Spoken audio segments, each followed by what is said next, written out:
किया जप किया तप संजम किया, व्रत किया स्नान। जब लग जुगत ना जानिए, भाव भगत भगवान। किया जप किया तप संजम किया, व्रत किया स्नान। जब लग जुगत ना जानिए, भाव भगत भगवान। कहें कबीर अब जानिया, संतन हृदय मझार। सेवक सो सेवा भले, जिह घट बसे मुरार।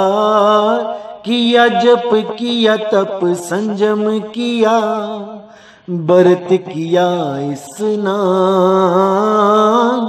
जब लग जुगत ना जानिए, भाव भगत भगवान। सुरग बासना बाछिए, डरिए न नरक निवार। होना है सो होई है, मन ही न कीजय आस। किया जप किया तप संजम किया, व्रत किया स्नान। जब लग जुगत ना जानिए, भाव भगत भगवान। किया जप किया तप संजम किया, व्रत किया स्नान। जब लग जुगत ना जानिए, भाव भगत भगवान। नमस्कार मेरे प्यारे भाइयों, मेरे परमपिता परमात्मा के प्यारे जीव हंसों।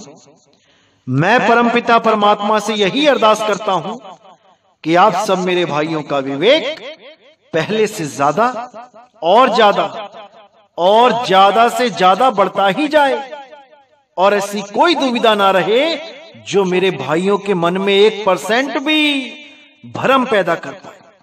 मैं बस यही अरदास करता हूं बंदी छोड़ से कि आप सब भाइयों के जितने भ्रम हैं वो सब टूटते ही चले जाएं, और ये जितने भी भरमाने के लिए बैठे हैं इन सब की चाल को आप समझ पाओ।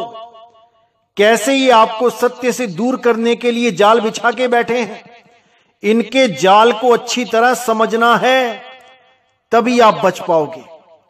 अगर गलती से भी इनके जाल में फंस गए तो मेरे भाइयों ये अनमोल जन्म बर्बाद हो जाएगा। दोबारा 84 में जाना पड़ेगा, फिर लाखों करोड़ों जन्मों के बाद ये एक जन्म मिलेगा।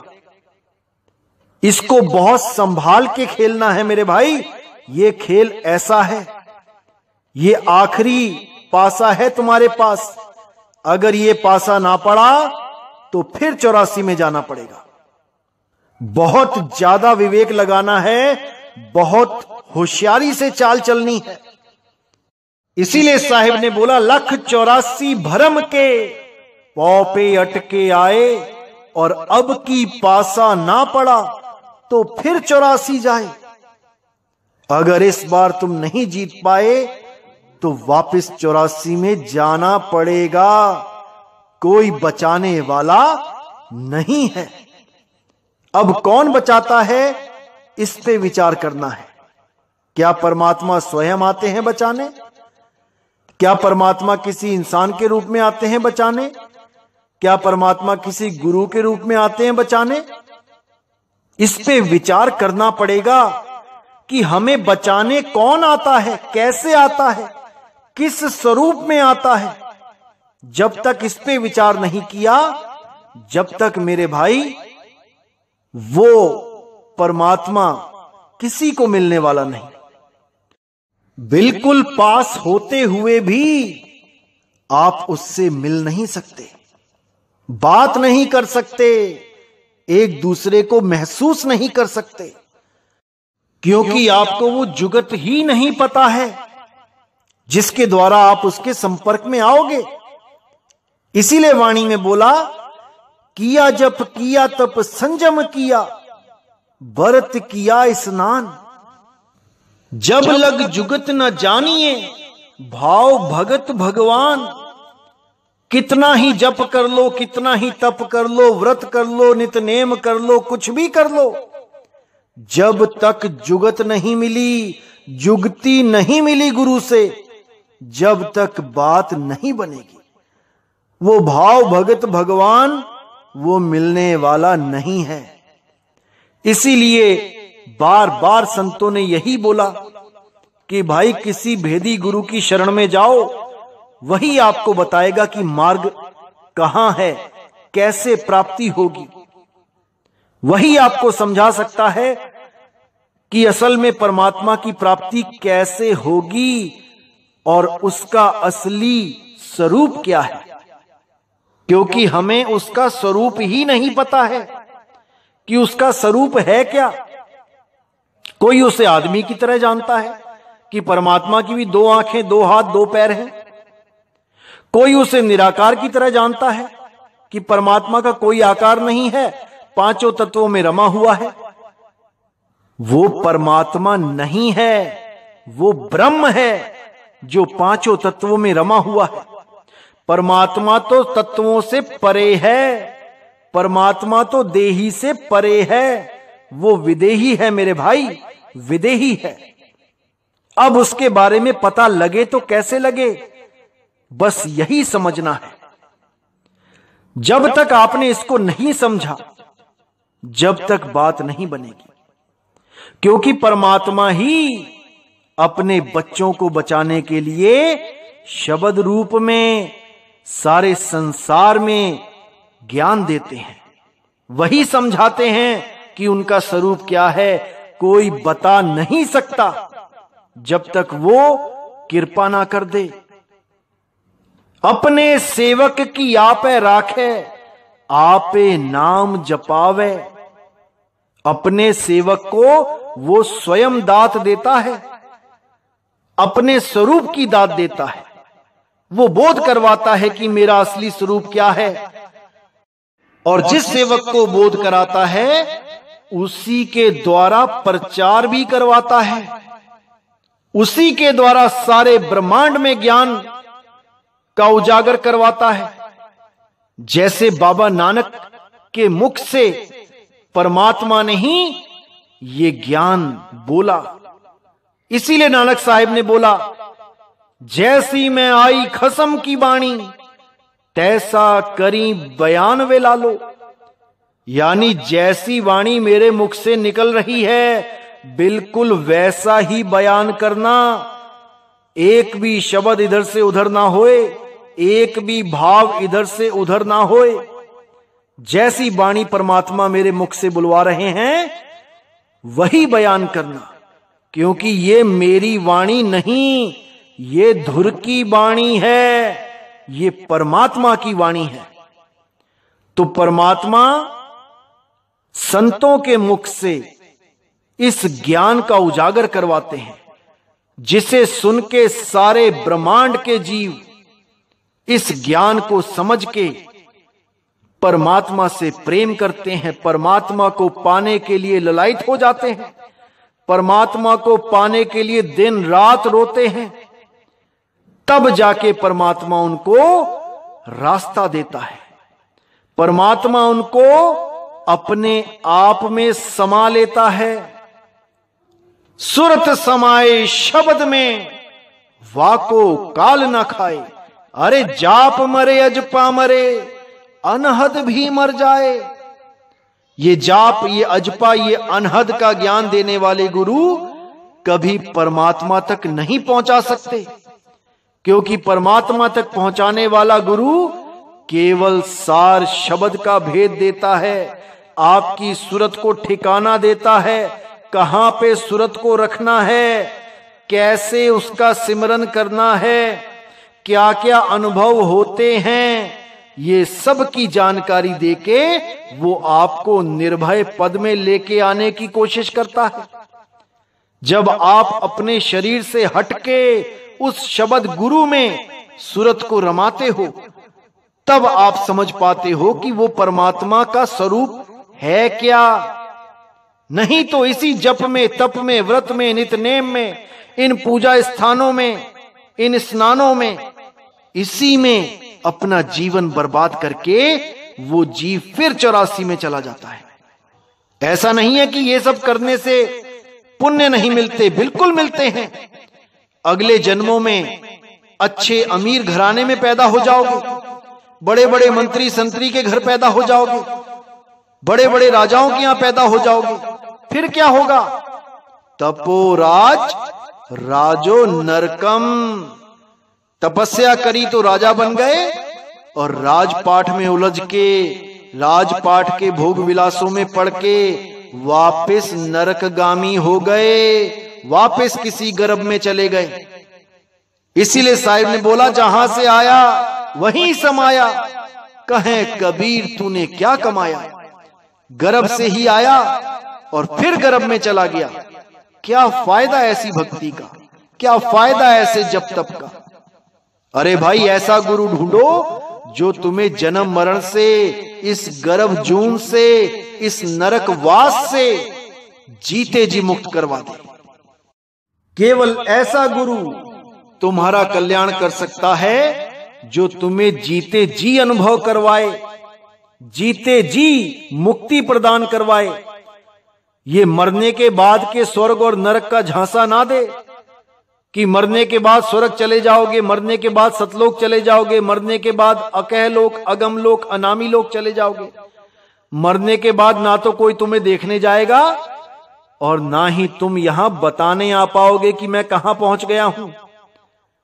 लेकिन जो सत्य का अनुभव होता है वो प्रत्यक्ष होता है। वो जब मालिक की दया होगी, जीते जी अनुभव करोगे। उसी अनुभव को सत्य शब्द बोला गया है, उसी को सत्य नाम बोला गया है, उसी को सार शब्द बोला गया है। वो जीते जी अनुभव होता है। और अगर कोई सोचे कि मरने के बाद शब्द की प्राप्ति होगी, वो अभी अज्ञान में ही जी रहा है। उसको अभी पता ही नहीं है कि सार शब्द की क्या महिमा है। तो आज जिस मुद्दे पे हम बात करेंगे वो मुद्दा है अवतार। क्या होता है अवतार? जैसे कि आपने बहुत से धर्म ग्रंथों में, पुराणों में बहुत से अवतारों की बातें पढ़ी हैं, बहुत से अवतारों की कहानियां सुनी हैं। तो ये अवतार क्या होते हैं, आज इस पे विचार करेंगे। तो सबसे पहले मैं आपको बताना चाहूंगा कि अवतार दो प्रकार के होते हैं। एक अवतार जो होता है वो देहधारी होता है। वो देहधारी होता है, देह के साथ आता है और देह को ही अवतार घोषित किया जाता है। सारे संसार के आगे उसकी देह की ही महानता बताई जाती है, क्योंकि वो अवतार धर्म की स्थापना के लिए आते हैं। जब दुनिया में पाप बढ़ जाता है, बेईमानी, चोरी, ठगी बढ़ जाती है, कत्लेआम बढ़ जाता है, तो कोई ना कोई अवतार आके पापियों का नाश करता है। ध्यान रखना, पापियों का नाश करता है। इन अवतारों को कबीर साहब ने माया के अवतार बोला है बीजक में, और इन अवतारों से अन्य एक अवतार होता है जो परमात्मा का अवतार होता है। वो परमात्मा का अवतार विदेही होता है, उसमें देह की कोई मान्यता नहीं होती। वो देह का केवल इतना रोल होता है कि आपको विदेही का ज्ञान समझा सके, इससे ज्यादा देह का कोई रोल नहीं होता। अवतार, जब इस शब्द को आप समझेंगे तब आपको समझ में आएगा कि अवतार का क्या मतलब होता है। अवतार का मतलब होता है उतरना, नीचे उतरना। यानी नीचे आना। अब इन दोनों ही अवतारों को जब आप देखेंगे तो दोनों में एक बात तो सेम नजर आएगी कि नीचे आना।